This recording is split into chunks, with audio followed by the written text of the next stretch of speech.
My wife's name was Nayama. She was the Yukatas enforcer who shot me out of the sky, if you remember. My wife had plenty to do with the war. Upon meeting her, I knew right away that she was strong in the Force. That's why she was able to shoot me down. Nayama was a marvel of a woman. Fiery, determined, smart. She dragged me to the capital and foiled 3 of my attempts to escape prison. Oh, and that body. Well, yes, that. Needless to say, I eventually won her over.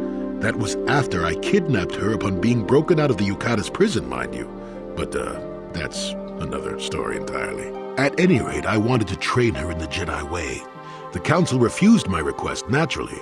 I was still a Padawan at the time. I was an experienced Padawan, surely, but not yet ready to be a full Jedi, and certainly not ready to train another.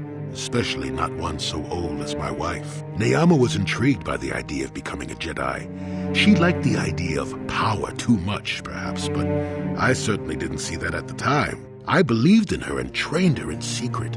I ignored her willful nature. I loved her too much to see fault in her, and she loved me too. I know she did.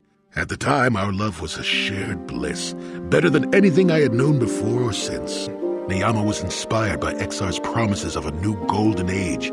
She wanted to join him. She came to me, pleading with me to throw aside what she called the decrepit trappings of the Jedi, to join her in Exar's war. I pleaded with her to reconsider, to think about all that she was throwing away, to think about what she would become. She would have none of it.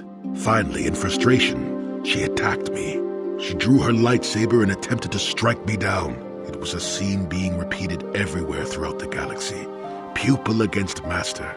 In my case, it was a long and terrible battle, but I defeated her. I had her at my mercy, disarmed and defenseless. She looked up at me and she knew. She knew I couldn't do it, but I should have.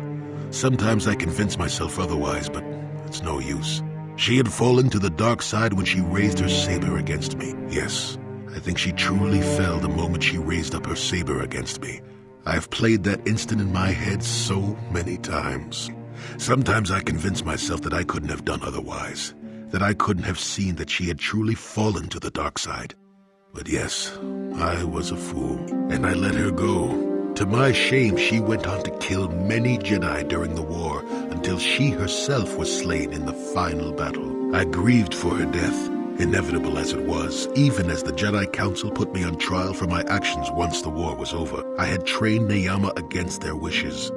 I had failed to kill her when I had the chance, and she went on to kill others. Not to mention that I had remained a Padawan throughout the war. A formality, perhaps, but with a trial, it had to be decided if I was worthy to become a Jedi at all. It was a travesty, of course. I told you that even the Jedi were capable of great injustices, didn't I? But I deserved to be tried. They found me innocent. Even though I deserved every punishment and more, they let me go. Mitigating circumstances, they said. I deserved compassion, they said. They said I had learned wisdom the hard way.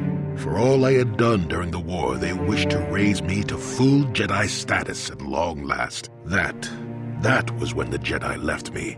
That was when they failed me. They may have been able to forgive me.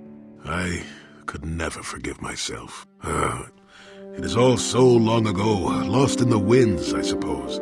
Nobody cares what an old man believes anymore, do they? Let's continue on with the task at hand. I would prefer to think of the present today.